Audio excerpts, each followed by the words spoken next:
All right, YouTube. So today's topic is, what can Big Sean do to improve? We've seen some pretty hot tracks from this guy in the past. From the top, I feel that it's come to a point where his career is kind of plateaued. Past couple albums have been more or less the same. There's been nothing very spectacular. His flow hasn't lessened. We haven't seen any digression of his flow. He still has the catchy punchlines. He has that melodic flow where it's kind of like boom, boom, boom, boom, boom, boom, boom, boom, boom, boom, boom, boom, boom, boom, and then he hits you with a punchline.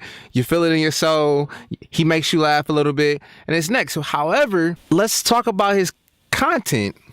He making songs about move.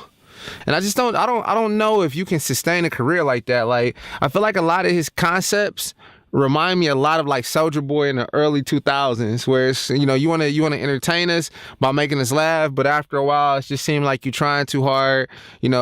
Earlier in the career, we loved it. We ate it up. I Do It was great. He had ass.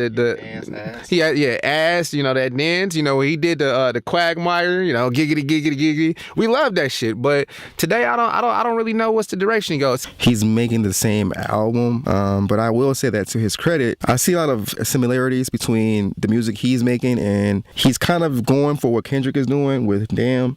We've noticed that with Damn, Kendrick is very introspective, and he's talking about different feelings and emotion. And I feel like Big Sean, with his albums, they've been gradually like more darker and more personal. How Kendrick tends to tie in different storylines between different albums. Big Sean had a series of songs called Memories, and Kendrick has The Heart Part 1, 2, 3, 4, where those are like very personal songs. Big Sean lacks the depth that K-Dot kind of like has. While you're stating that, a quick thought just rolled across my head.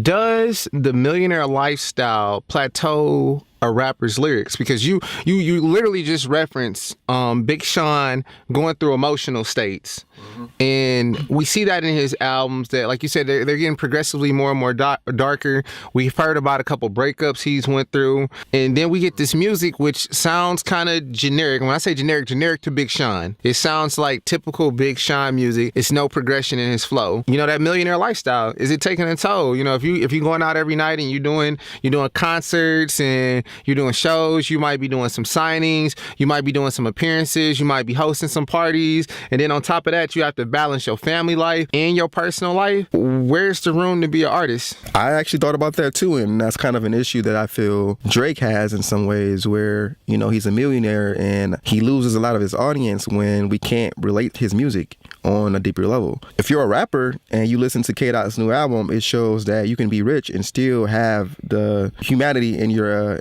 music. So it's possible that I feel like he can still tap into that, and he tries, but he didn't hit the emotional notes that K-Dot did. All right, so you bring up a very valuable point, but I want to take it to a different level, and I want to give a different perspective on this topic. When we hear R&B artists like a Beyonce, we never really know what the plateau is for an R&B artist, and I think that this is really tough from a comparison, because if a rapper takes somebody else's lyrics and puts it on a track with his voice, and he sells and he sounds totally different, you're like, I don't know about this guy. He's not really doing it the right way. But then if you have a singer and she goes to a different songwriter and she sings a different song and it's ridiculously deep, then it's like, oh my gosh, that's that's wonderful. She's that's the best song ever. Nobody never really asked like who made this, and if they do ask you, like we have Beyonce and we know Neo wrote a couple of her songs.